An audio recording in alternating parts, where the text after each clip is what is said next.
So continuing our series on comic book concepts, since we've spent so much time covering Marvel Comics, I want to switch things up a bit and focus on some stuff from DC, beginning with the story of how Superman became a Nazi.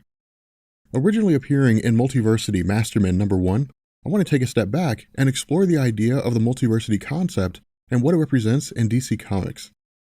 So for those of you who have not seen my video on DC's multiverse, which you'll find in the description, while the history of DC's crises can be really overwhelming, the general idea went something like this.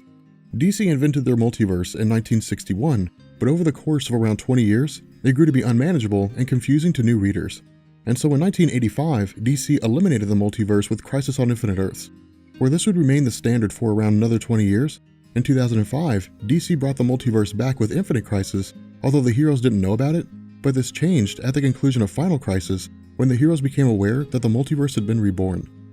Following this, writer Grant Morrison began to work on Multiversity, which was designed to provide a series of one-shot comics running over the different alternate realities in the DC multiverse. Where these different realities were intended to cover the pre-New 52 multiverse, when DC began the process of planning their line-wide reboot, the Multiversity line of stories was remolded to reflect the multiverse as it existed following the launch of the New 52 in 2011. Now regarding the story of how Superman became a Nazi, this particular scenario unfolded with the Masterman one-shot. Opening up with Hitler using the restroom, his constitutional is interrupted with the appearance of a subordinate informing him that his attention is needed. Now something I'd like to draw your attention to is that Hitler's actually reading a comic book of Superman fighting Hitler. The reason why this little tidbit is interesting is because it's one of the many scenarios Grant Morrison uses to provide a kind of meta-commentary, in that Multiversity focused on the idea that to each reality, the various stories that exist in literature are a universe that they're simply not aware of. What I mean here is that where Earth 10 is a reality where the Germans won World War II, the comic Adolf Hitler is reading reflects a reality where this didn't happen due to Superman defeating Hitler. Again, while this isn't wildly important, it's simply just one of those little fun moments that appear in the Multiversity line of stories. But the urgent message being provided by the subordinate indicates that a weapon's been found of such a degree that it guarantees Germany's victory over the Allied powers.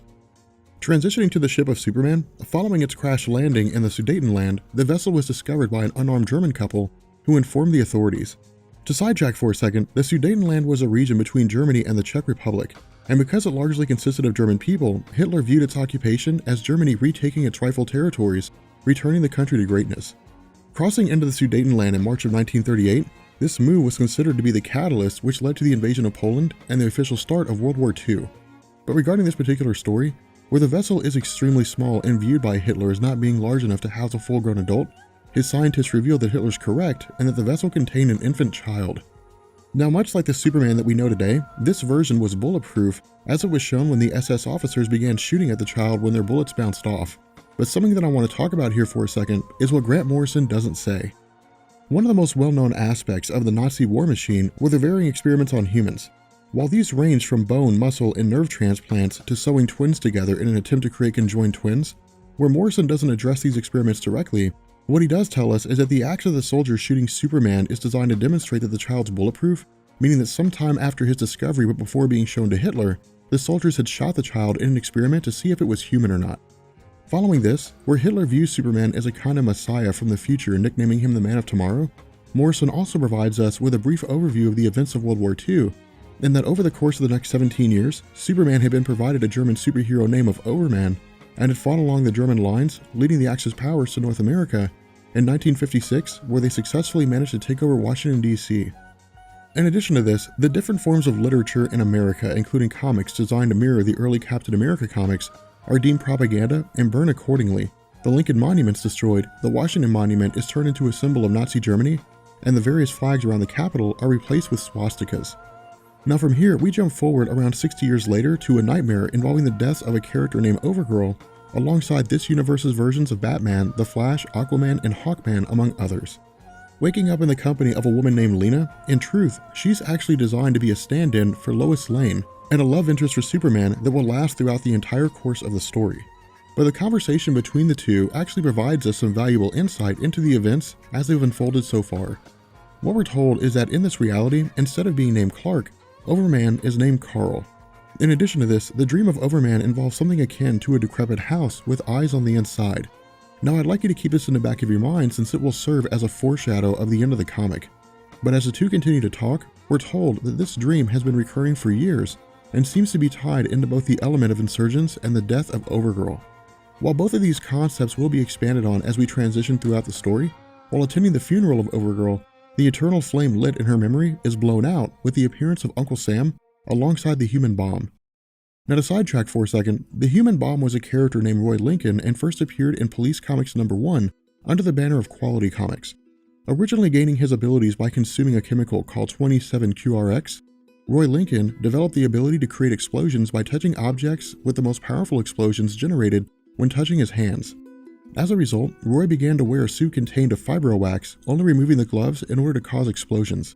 Where Quality Comics went into bankruptcy following the collapse of interest in superhero comics during the late 1940s, in 1956, DC acquired the rights to the human bomb along with several other Golden Age creations from other publishers. While these characters remained unpublished for almost 20 years, in 1973, following the successful relaunch of Shazam, DC reintroduced Human Bomb along with several other characters, including Uncle Sam, all of whom operated within the pre-crisis Earth X reality where the Nazis had taken control of the world. Becoming part of a group called the Freedom Fighters, in essence, what Grant Morrison is doing here is taking the Earth X idea, reworking it, and applying it to the multiversity landscape. This becomes apparent when we transition to a discussion between Overman and this reality's version of the Justice League called the New Reichsmen. Residing within a satellite called the Eagle's Nest, what's really interesting about this discussion is that it's kind of a meta-commentary by Morrison regarding the concept of good and evil. What I mean here is that historically, there's truth to the statement that history is written by the victor, and that where Overman argues that these insurgent attacks are a byproduct of their previous actions when the Nazis were seizing power, this reality's version of Batman called Leatherwings addresses Overman's feelings of viewing their past in a shameful light by stating that he's not ashamed of anything from their past.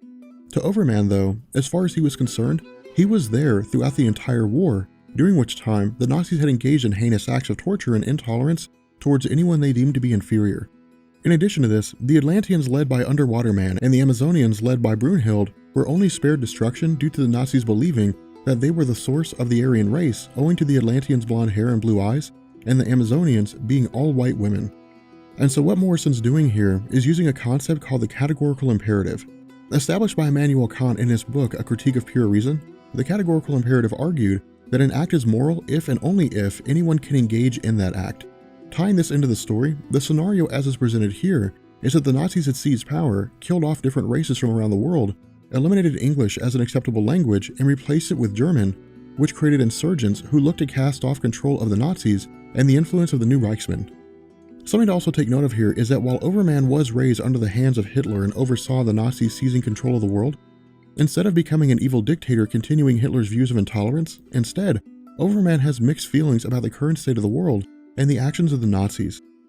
During his conversation with Brunhild, he argues that because of humanity's past and the atrocities committed by the Nazis, it seems reasonable to believe that much like any system or oppressive authority, somewhere along the line, that very authority will engineer its own defeat by creating an enemy for itself. By shifting our focus to the former New York City, we pick up with the real Uncle Sam, who functions as the leader of the Freedom Fighters. Now again, much like the human bomb, Uncle Sam was a hero published by Quality Comics as the spirit of a patriotic soldier killed during the Revolutionary War, who went on to inhabit bodies of various people in order to fight on behalf of America. However, this origin was retconned when Uncle Sam was reintroduced alongside Human Bomb in the 1970s. Under this new origin, Uncle Sam was now the spirit of America, who was confined to a talisman and would merge with a dying patriot in the final days of their life.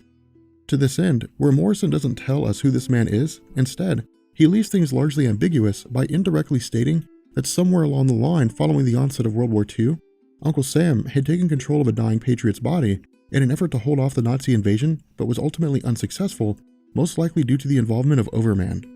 But transitioning to an interview with this reality's Jimmy Olsen, who works as the face of the Nazi news agency, while most of the interview deals with the rising insurgency attacks by Uncle Sam and the Freedom Fighters, where Overman does say that he and the Reichsmen are on the way to eliminating the Freedom Fighters in their entirety, the discussion begins to shift its focus to Overman's anti-Nazi views. Now, one of the reasons why I love this part of the story so much is that it focuses on the idea of what Overman represents in relation to Superman. In his view, the DC universe is more along the lines of an animating consciousness, and that the DC characters are sentient themselves. Even if this is on a rudimentary level, the idea is that if the multiverse exists, it's entirely possible that on a subconscious level, the various writers of the comic book industry are quite literally crafting stories that provide us with views of alternate realities that may exist. To this end, while Superman changes based on these different universes, ranging from this story where he operates as a Nazi to Red Sun where he was raised by the Russians, in the end, the goal of Superman is always altruistic, but is based on the context of the reality that he's in. What I mean here is that where Red Sun saw Superman implementing mind control on humanity, and this version of Superman fights against the freedom fighters, in the end, their motivations lie in their desire to protect the citizens of the world and uphold the righteousness of their ideologies. While this may seem backwards, the point Morrison is making here is that we only view this version of Superman as evil based on the world that he lives in and the status he upholds, instead of making our determination on him as a character. Now from here, we jump to the events following the interview and the realization that the death of Overgirl has brought on a kind of festival of sorts where the city of Metropolis mourns her death for 10 days. Picking up with Leatherwings and Underwater Man, we also discover that there's talk of an insider from the Reichsmen feeding information to the freedom fighters, helping them to subvert the efforts of the Reichsmen and reestablish freedom within America. For Leatherwings, much like Batman from the main continuity, his decisions are governed largely by reason and logic, as opposed to emotion. As a result, where Overman had stated that he didn't see anything wrong with the physiology of human bomb, while he doesn't say it, the idea of Leatherwings is that Overman is the mole within their ranks, feeding information to the freedom fighters in an effort to indirectly cast off control of the Nazis. However, before this idea can be expanded on any further, Human Bomb emerges after having become free of his binds, where he detonates and destroys a portion of the satellite. At the same time, the voice of Uncle Sam emerges in the middle of a play during the mourning festival for Overgirl, claiming that the world of the Nazis is corrupt and will be brought down by Uncle Sam and his forces. Where the explosions of the satellite have drawn the attention of Overman, where the audience focuses on Uncle Sam's projection and the freedom fighters invading the theater, Overman races to stop the satellite from crashing into the Earth. While he does the best that he can, because the past 98 years have seen a reduction in his strength from their peak in his youth, Overman isn't able to keep the satellite from crashing into Metropolis, leading to the city's complete destruction and the death of millions. And so as the story comes to an end, after he emerges from the wreckage, Overman is revealed to be the only survivor of Metropolis, with the destruction of the city signaling the end of the Nazi regime and the start of the freedom fighters returning North America to its former state prior to the Nazis taking over.